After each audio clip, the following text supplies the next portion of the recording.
In the last lecture, we are discussing the fundamental rights of the Indian citizens and fundamental duties of Indian citizens. Now we are watching the legal terminology of Indian citizens. Okay, in this one, first of all, we are understood that the court system of India or Indian judiciary system, right? In this one, we are watching the Supreme Court. Okay, it is established on 26 Jan 1950 by Indian constitutions, which is formed in Delhi.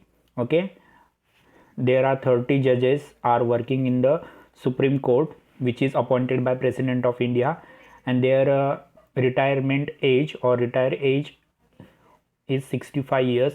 The Supreme Court judges is given fundamental rights to each and every citizens of India, right?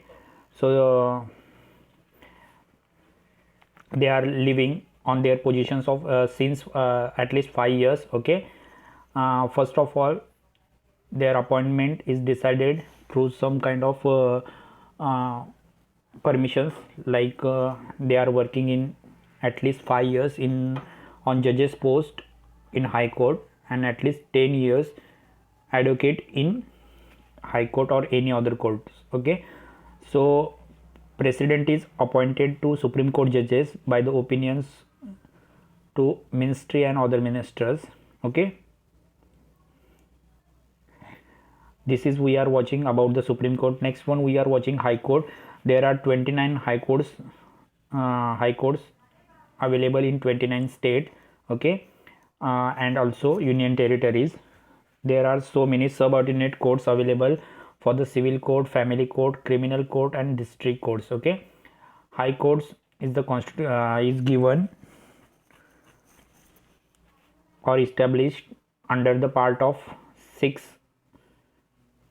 Amendment Act, chapter number 5 and article number 214. Okay, in Indian constitutions, the President of India is decided the High Court judges by the opinion to the Supreme Court judges, and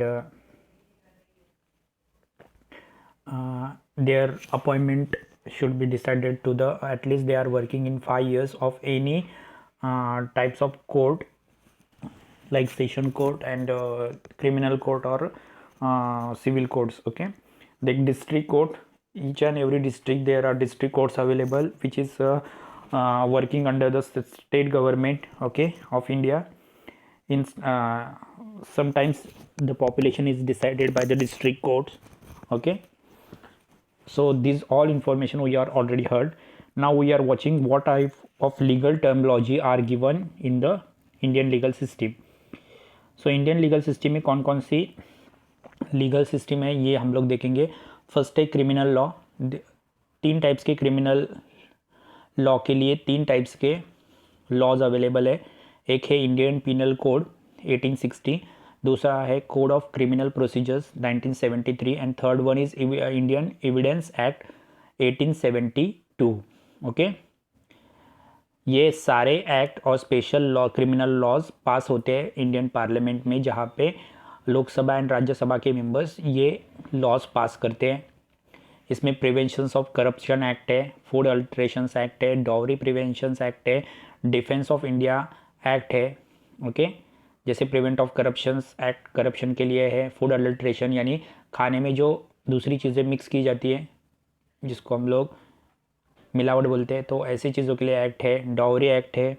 okay, शादी में dowry नहीं लेना इसलिए act है. और defence के related भी act है. ओके, नेक्स्ट है उसी के साथ और थाउजेंड्स ऑफ लॉज है इसमें जो इंडियन पिनल कोड के तहत पास किए गए. ये इंडियन पिनल कोड आईपीसी पर फर्स्ट टाइम लॉर्ड मेकले, ये जो इंडियन गवर्नमेंट ब्रिटिशर गवर्नमेंट के जो गवर्नर थे, इन्होंने ये पास किया था. ओके, 1862 को इंडियन पिनल कोड के सारे लॉज हमारे ऊपर इम्प्लीमेंट किए गए थे. ओके, और इसमें जो भी पर्सन्स इन लॉ को तोड़ेगा या मिसयूज़ करेगा तो उसके लिए अलग अलग टाइप्स के पनिशमेंट यहाँ पे लिख के रखे थे. ओके,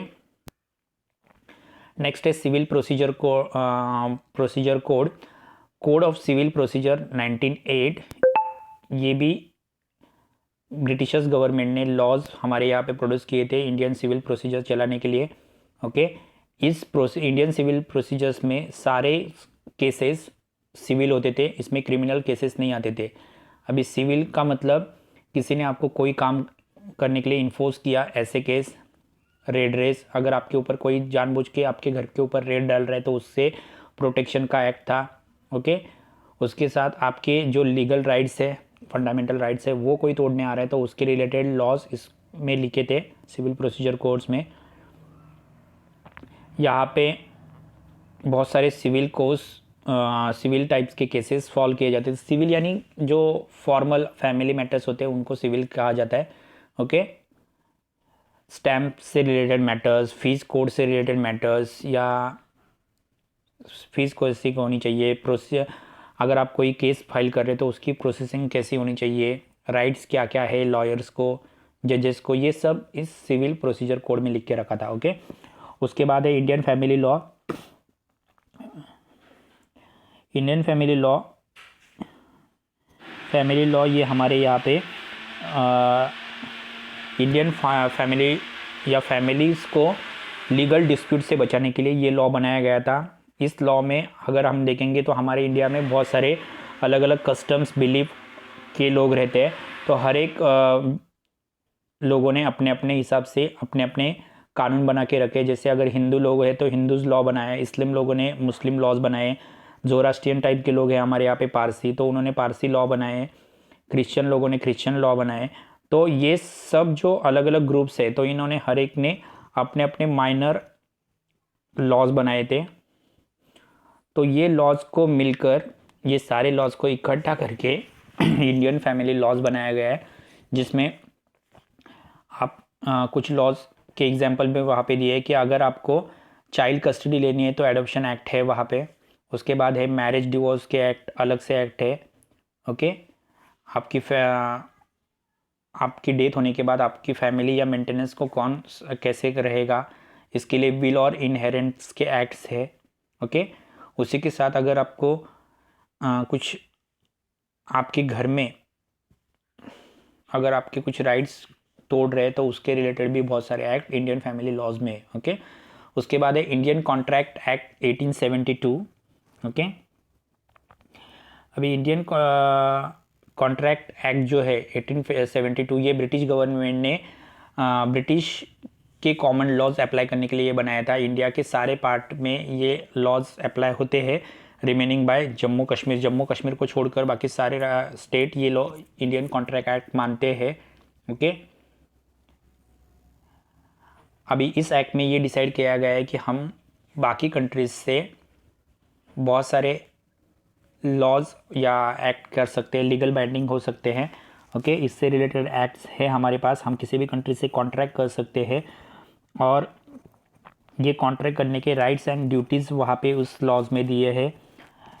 इसके साथ इंडियन कॉन्ट्रैक्ट एक्ट है 1978, इससे हम लोग बहुत सारे कंट्रीज से डील कर सकते हैं। ओके, उसके नेचर्स, डील और इन्फोर्समेंट यहाँ पे लिख के रखे हैं। नेक्स्ट है सेल्स ऑफ गुड्स एक्ट 1930। हमारे इंडियन कॉन्स्टिट्यूशन के चैप्टर नंबर 6 में इंडियन कॉन्ट्रैक्ट एक्ट 872 में सेल्स ऑफ गुड एक्ट्स दिया है। ओके,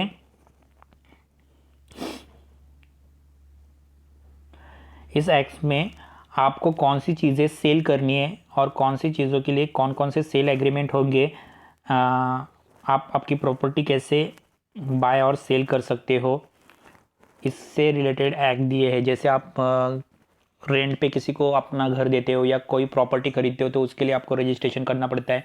ओके, तो ये सेल्स एग्रीमेंट, सेल और एग्रीमेंट के सेल्स की रिलेटेड सारे laws sales of good act 1930s में लिख के रखे हैं। ओके, तो अगर आपको कोई भी कंस्ट्रक्शन से रिलेटेड या आपके घर से रिलेटेड कोई भी एक्ट है जिस चीज़ों को आप गुड्स एंड सर्विसेज को सेल करना चाहते हो तो इसके लिए आप ये एक्ट पढ़ सकते हो।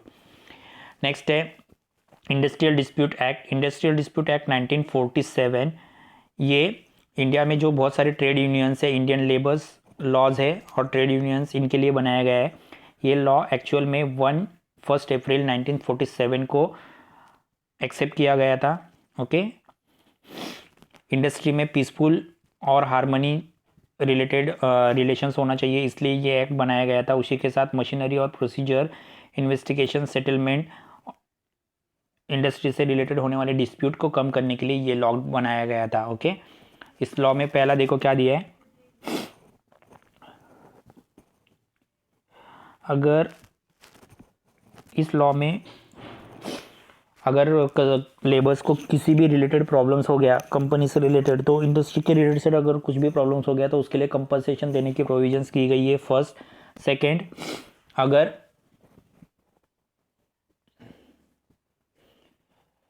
गवर्नमेंट किसी भी इंडस्ट्री को क्लोज डाउन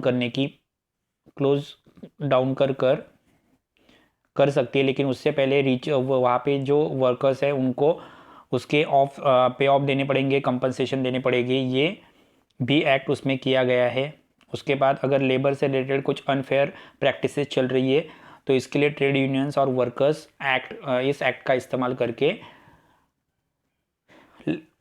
वहाँ के जो इंडस्ट्रियलिस्ट है या इंटरप्रेनर्स है उनके साथ कॉन्ट्रैक्ट कर सकते हैं या उसके ऊपर केस कर सकते हैं। ये एक्ट किया गया है। नेक्स्ट है minimum wages act.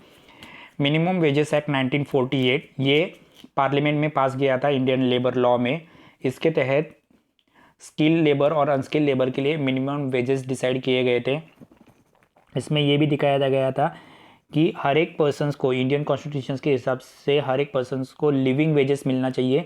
Living wages, इसका मतलब उसकी फंडामेंटल नीड्स कंप्लीट होनी चाहिए, उसको उसके पेमेंट से या उसकी वेजेस से उसको good health, dignity, comfort, educations, ये सारी चीज़ें प्रोवाइड होनी चाहिए। ओके, सो इंडस्ट्री की लैंग्वेज में इसको कहा जाएगा फेयर वेजेस। ओके, तो फेयर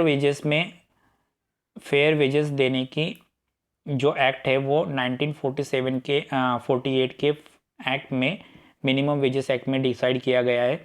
ओके, इसके तहत सेंट्रल एडवाइजरी काउंसिल डिसाइड करती है कि हर एक को कितना वेजेस मिलना चाहिए। ओके, और मिनिमम वेजेस की कंसेप्ट यहाँ पे डिसाइड की गई है।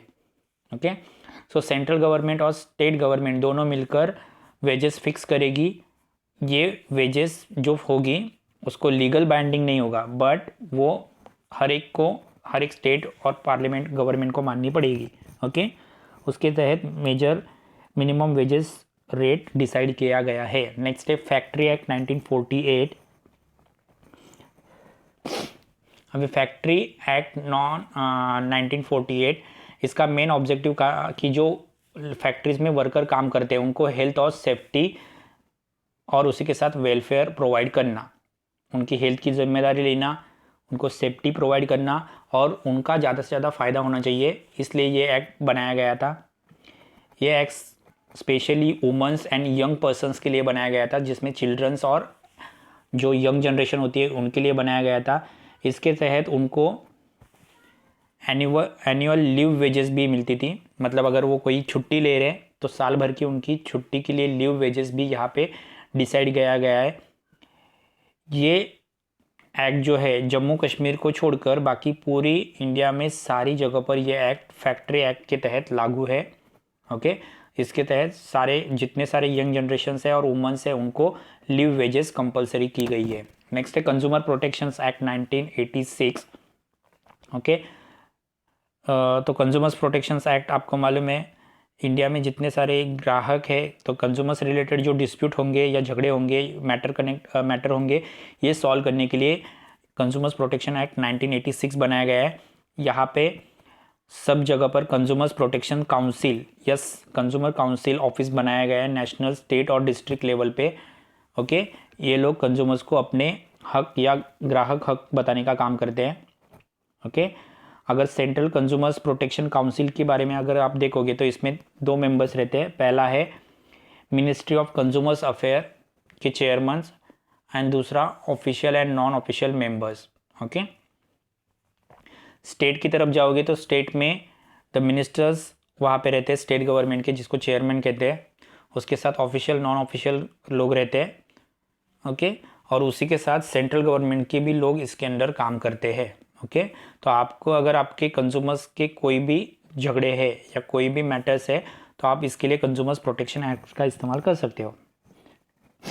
नेक्स्ट है ट्रेडमार्क एक्ट 1999। ओके, सो ट्रेडमार्क ये क्या है, तो स्टैट्यूटरी प्रोटेक्शंस है, statutory protections given by government, central government. Okay, आप लोग आपने बनाए हुए गुड्स एंड सर्विसेज या गुड्स एंड कम्युनिटी जो होती है उनको आप लोग पेटेंट दे सकते हो, डिज़ाइंस और ट्रेडमार्क ये गवर्नमेंट के ऑफिस में जाके आप रजिस्ट्रेशन करते हो, तो वो ट्रेडमार्क या वो डिज़ाइन या वो चीज़ आपके नाम पे पेटेंट यानी आपके नाम पे कंफर्म हो जाती है। तो दूसरा कोई वैसी चीज़ नहीं बना सकता, और दूसरा अगर वही चीज़ बना रहा है तो उसको आपके ट्रेडमार्क का नाम नहीं दे सकता। ओके,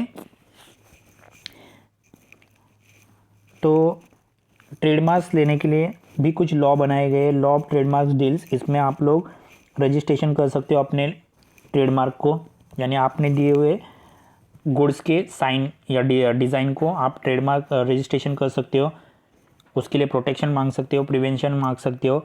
तो ट्रेडमार्क को भी आपका रजिस्ट्रेशन, अगर ट्रेडमार्क रजिस्ट्रेशन हो गया तो आप वो जो चीज़ है वो आपके नाम पे रजिस्टर हो जाएगी। और अगर कोई आपका ट्रेडमार्क इस्तेमाल कर रहा है तो उनके लिए पेनल्टीज़, इन्फ्रिंगमेंट या रेमेडीज़, मतलब उनके ऊपर आप केस कर सकते हो और उससे आप कंपनसेशन मांग सकते हो। नेक्स्ट है राइट टू इन्फॉर्मेशन एक्ट 2005। अभी right to information act 2005 RTI इसको कहते हैं। ये एक्ट पहले फ्रीडम ऑफ इंफॉर्मेशन एक्ट 2002 नाम से जाना जाता था। अभी ये एक्ट चेंज कर राइट टू इन्फॉर्मेशन एक्ट कह के जाना जाता है। Okay, Jammu Kashmir and union territory छोड़कर बाकी इंडिया के सारे स्टेट में आप कोई भी पब्लिक अथॉरिटी यानी government and central government and state government की किसी भी पर्सन्स की ऑफिसर्स हो, मिनिस्टर्स हो, इनकी कोई भी सर्टन इंफॉर्मेशन मांग सकते हो जिसकी आपको ज़रूरत है। ओके,